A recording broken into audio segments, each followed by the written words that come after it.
नमस्कार विद्यार्थी मित्रांनो, आपल्या चॅनलमध्ये सर्वांचं स्वागत। आज आपण इयत्ता 9वी गणित भाग 1 मधील प्रकरण जे 14 आहे गुणोत्तर प्रमाण, या गुणोत्तर प्रमाण या प्रकरणामध्ये आपण काही याच्यावरील क्रिया म्हणजे समान गुणोत्तरावरील क्रिया हा एक मुद्दा आहे, तो मुद्दा आपण पाहूया।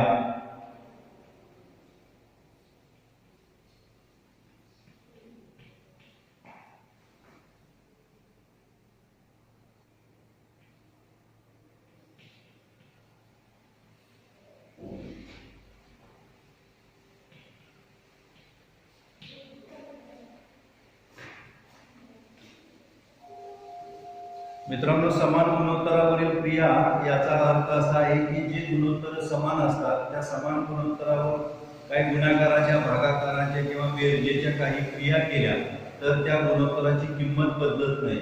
फॉर एक्झाम्पल, आपल्याला ए बी सी डी या धन वास्तव संख्या आहेत। या कसल्या संख्या आहेत? धन वास्तव संख्या आहेत। आणि मग आता आपण ए छेद बी बरोबर सी छेद डी असं लिहू शकतो। म्हणजे ही जेव्हा दोन गुणोत्तर समान असतात, ए छेद बी म्हणजे ए चं बी शी असलेलं गुणोत्तर आणि सी चं डी शी असलेलं गुणोत्तर, हे दोन गुणोत्तर समान असतील तर यावर बेरीज वजाबाकी गुणिले भागिले या क्रिया केल्या किंवा एकाच संख्येने गुणलं एकाच संख्येने भागलं तर यामध्ये काहीही फरक पडत नाही। या गुणोत्तराच्या किमती तशाच राहतात आणि म्हणून याला आपण काय म्हटलंय? समान गुणोत्तरावरील क्रिया। आता समान गुणोत्तरावरील क्रिया यामध्ये जर ए बी सी आणि डी या धन वास्तव संख्या असतील, या धन वास्तव संख्या असतील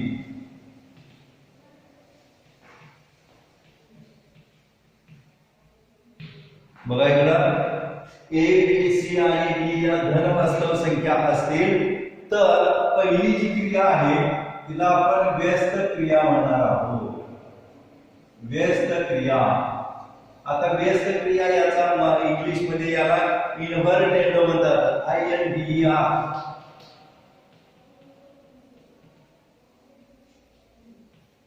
इन्व्हर्टेंडो म्हणजे व्यस्त क्रिया।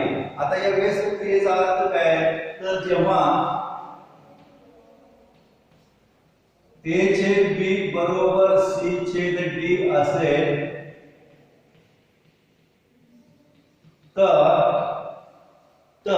आता यामध्ये काय होते बघा, व्यस्त क्रियेमध्ये ए छेद बी ची व्यस्त म्हणजे बी छेद ए बरोबर सी छेद डी याचा व्यस्त डी छेद सी असते।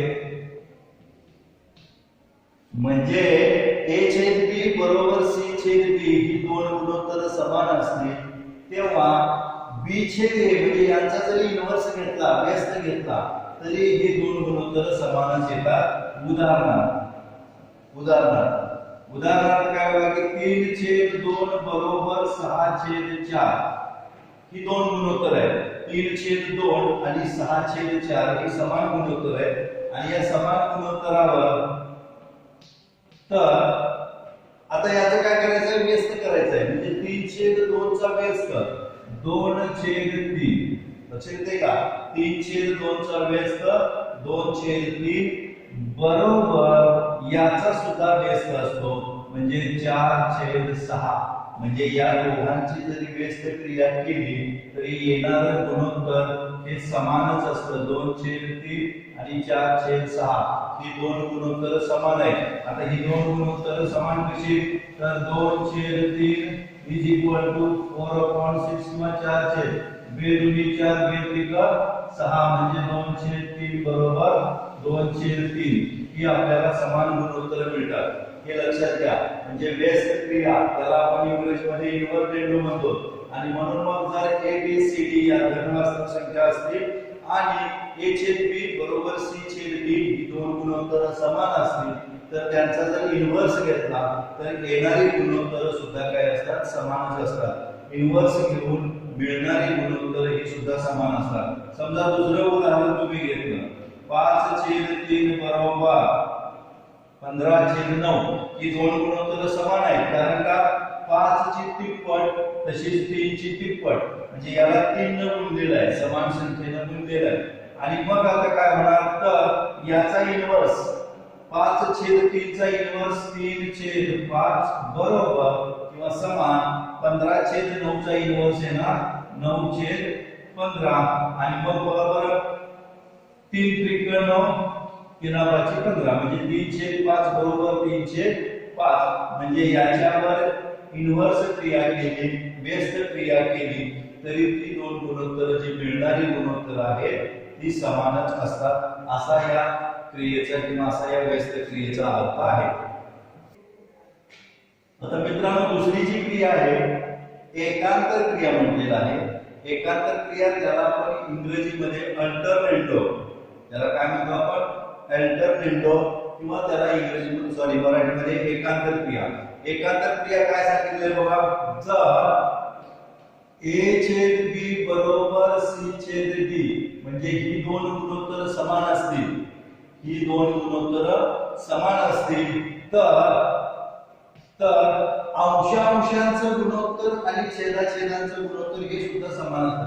अंशांशांचं म्हणजे काय, पहिल्याचा अंश A याचं गुणोत्तर म्हणजे दुसऱ्याचं C, दुसऱ्याचा अंश C याच्याशी असलेलं गुणोत्तर म्हणजे A/C बरोबर B/D असते. लक्षात घ्या, याला म्हणायचं एकांतर क्रिया, इंग्रजीमध्ये याला आपण अल्टरनेटो म्हणतो. म्हणजे A/B बरोबर C/D ही दोन गुणोत्तर समान असतील तर A/C म्हणजे या अंशाचं या अंशाशी असलेलं गुणोत्तर हे या छेदाशी असलेल्या गुणोत्तरा एवढं असतं. याला म्हणतात एकांतर क्रिया. एकदम सोपं आहे. यामध्ये आपण जर एक संख्या घेतल्या तर उदाहरणार्थ 4/3 बरोबर 16/12 4 चौक 16 3 चौक 12 म्हणजे 4 या समान संख्येने या दोघांना गुणून येणार गुणोत्तर हे गुणोत्तर काय असतात, समान असतात. आणि मग आता ही दोन गुणोत्तर समान आहेत तर काय होणार बघा, या अंशांचं गुणोत्तर आणि या छेदांचं गुणोत्तर हे सुद्धा समान असणार आहे. म्हणजे काय होणार तर 4/16 लक्षात घ्या, महत्वाचं आहे याचा अंश आणि याचा अंश या दोघांचं गुणोत्तर म्हणजे 4/16 हे समान असणार आहे, बरोबर असणार आहे कुणाशी तर छेदांच्या गुणोत्तराशी म्हणजे 3/12. आता असं हे समान येतं का हे बघितलं पाहिजे आपल्याला. आणि म्हणून मग इथं आपण काय करू, पडताळा घेऊया याचा. बघा 4/16 बरोबर 3/12 4 1 4 4 1 चौक 16 म्हणजे 1/4 आला आणि इथं 3 1 3 3 चौक 12 म्हणजे इथं सुद्धा 1/4 आला. याचा अर्थ असा आहे की एकांतर क्रिया करून येणारी गुणोत्तर ही सुद्धा समान असतात. इथे लक्षात. आणि म्हणून मग जर A/D बरोबर C/D तर A/C बरोबर B/D हे एकांतर या गुणधर्माला असं म्हणूया, या गुणधर्माला एकांतर क्रिया म्हणतात.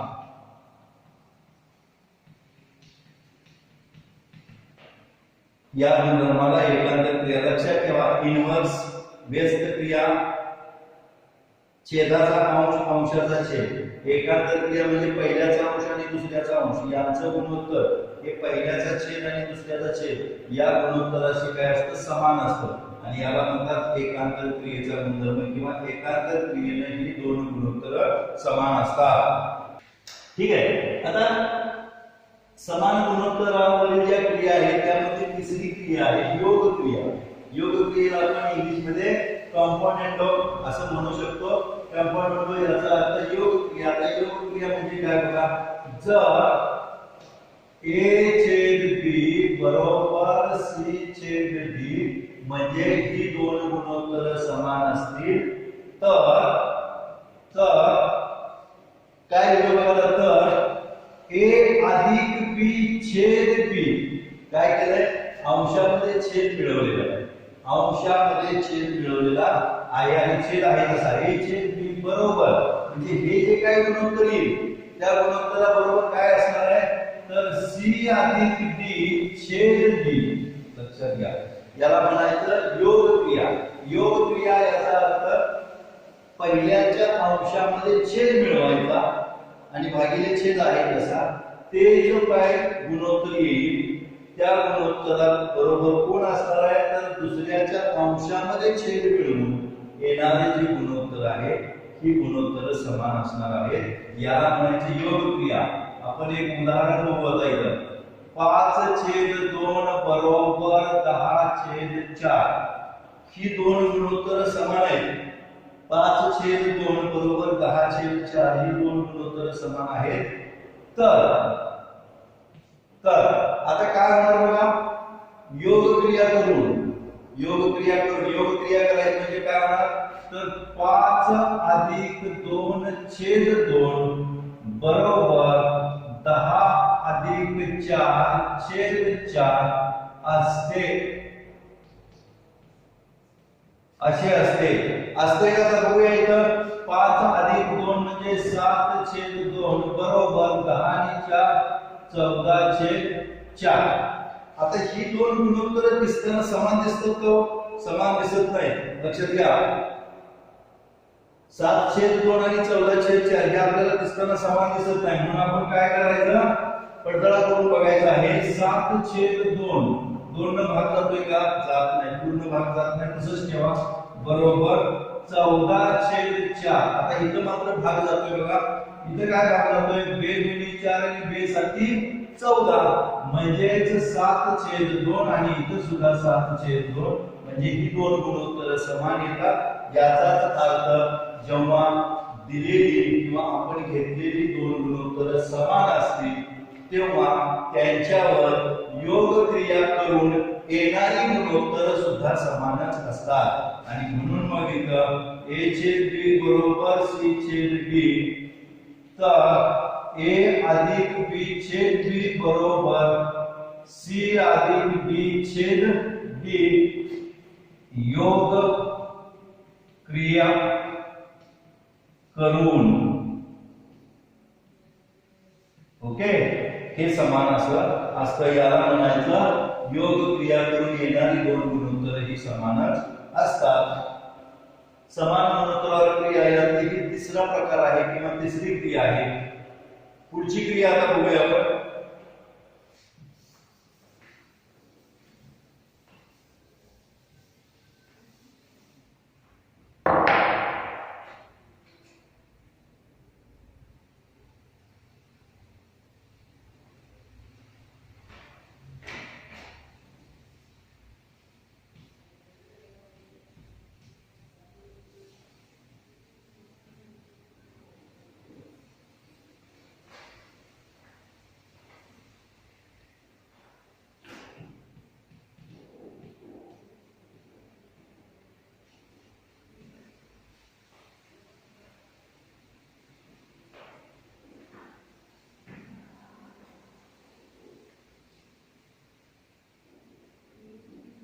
ठीक आहे, समान गुणोत्तर क्रिया यामध्ये आता चौथी क्रिया आहे वियोग क्रिया.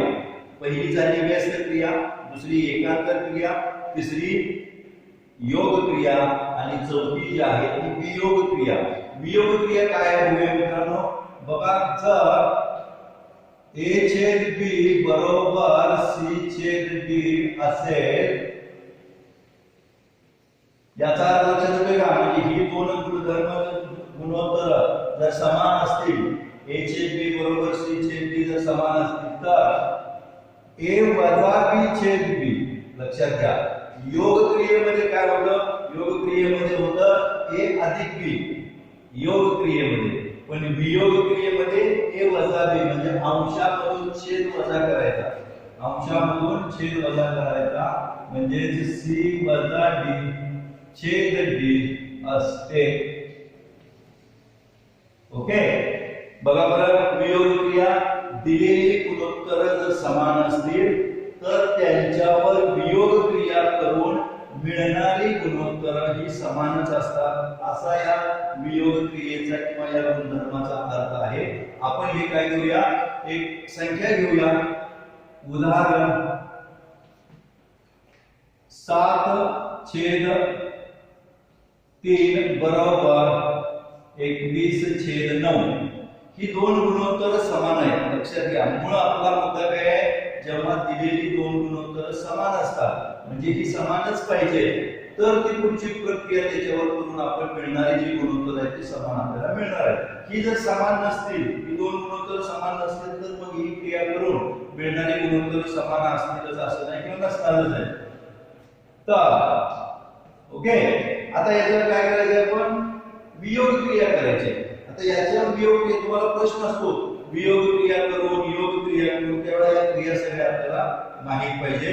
आणि म्हणून मग आता आपण असं करू, वियोग क्रिया हे काय म्हणते बघा, a वजा b म्हणजे या अंशातून छेद वजा करायचा आहे, या अंशातून छेद वजा करायचा आहे.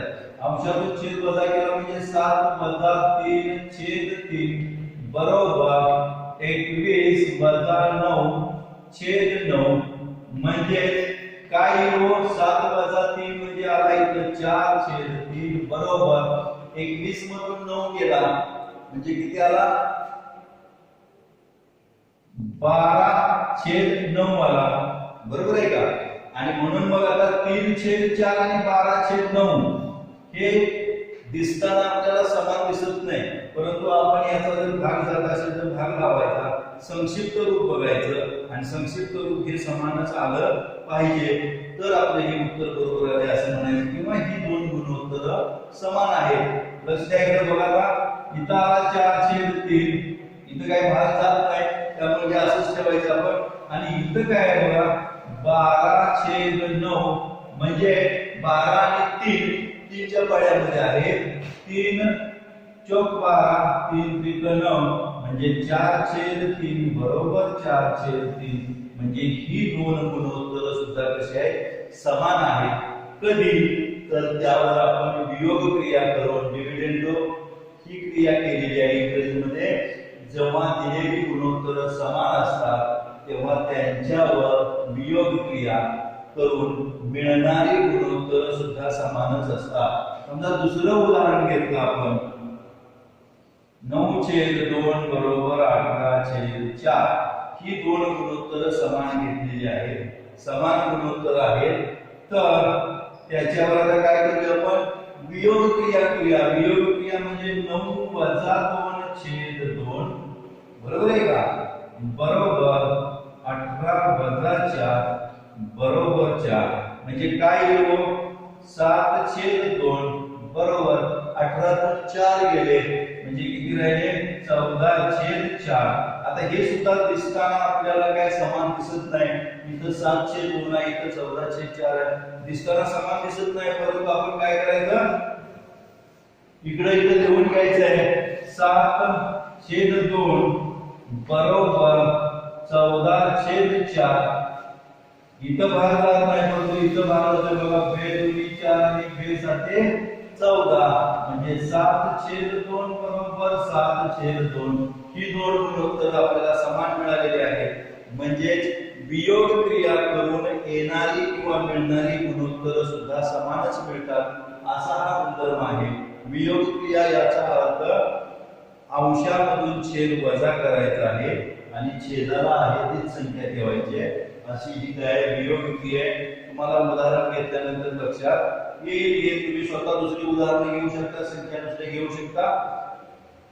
महत्वाचं काय आहे, हे महत्वाचं आहे, हे समान पाहिजे.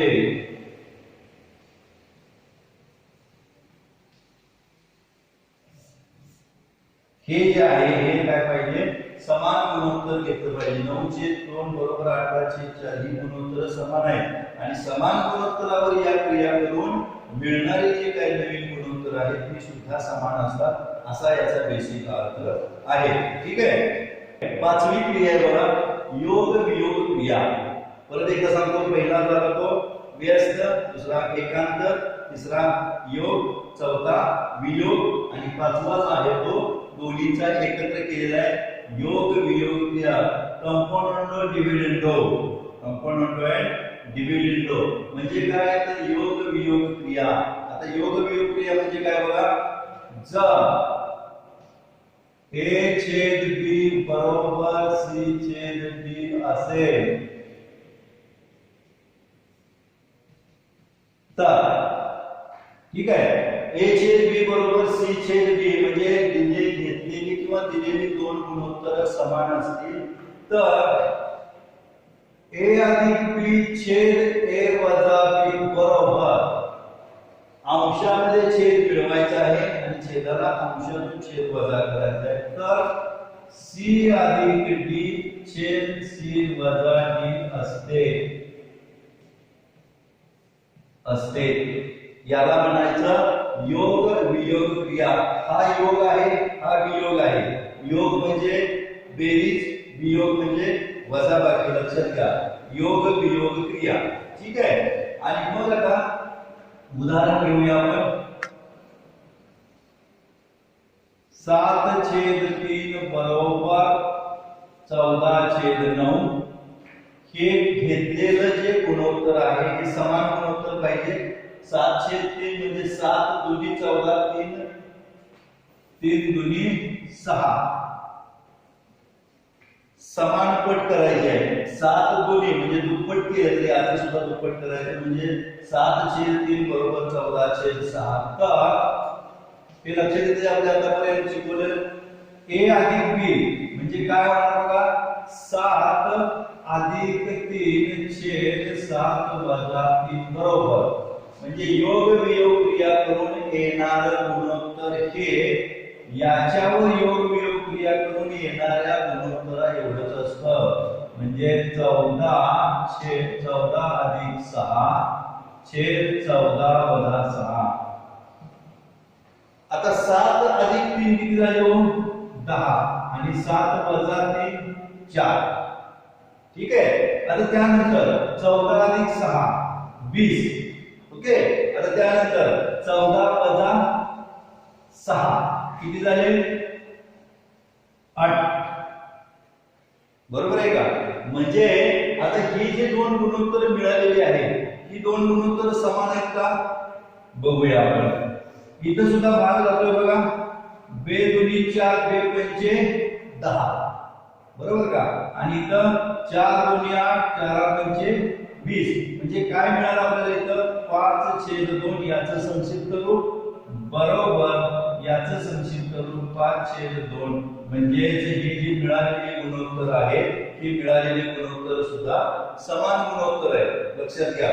आणि म्हणून पहिल्या या गुणोत्तरावर, या समान गुणोत्तरावर कोणतीही क्रिया केली, पहिली क्रिया परत एकदा बघा व्यस्त, दुसरी क्रिया एकांत, तिसरी क्रिया योग, चौथी क्रिया वियोग आणि पाचवी क्रिया योग वियोग. या 5 क्रिया केल्या याच्यावर तर मिळणारी जी गुणोत्तर आहेत ती गुणोत्तर समानच असतात असा याचा अर्थ आहे. मिळणारी गुणोत्तर ही समानच असतात असा याचा अर्थ आहे. यालाच आपण समान गुणोत्तरावरील क्रिया म्हणतो. ओके. समान गुणोत्तरावरील क्रिया आपण पहिल्यांदा व्यस्त क्रिया केली, जे मिळणारी गुणोत्तर आहे ती समान झालेली आहे. त्यानंतर एकांतर क्रिया केली, मिळणारी गुणोत्तर ही समान झालेली आहे. योग क्रिया केली, त्यानंतर वियोग क्रिया आणि त्यानंतर योग वियोग क्रिया. अशा या 5 क्रिया करून मिळणारी गुणोत्तर जी आहेत ती समान गुणोत्तर आहे. मित्रांनो, या क्रियांवर आधारित पुढचा जो आपला सराव संच आहे या सराव संचामध्ये यावरील सर्व उदाहरण आहे. या क्रिया तुम्ही परत एकदा सोडवून बघा. परत एकदा व्यवस्थित लिहून घ्या आणि त्यानंतर याच्यावरची उदाहरण आपल्याला काय करायचे सोडवायचे आहेत। या क्रिया आपल्याला माहित पाहिजे, व्यस्त, एकांतर, योग, वियोग आणि योग वियोग अशा या 5 क्रिया आहेत। तर या 5 क्रियावरील उदाहरण आपण पुढच्या सेशनला सोडवू। तोपर्यंत आपण इथे थांबूया।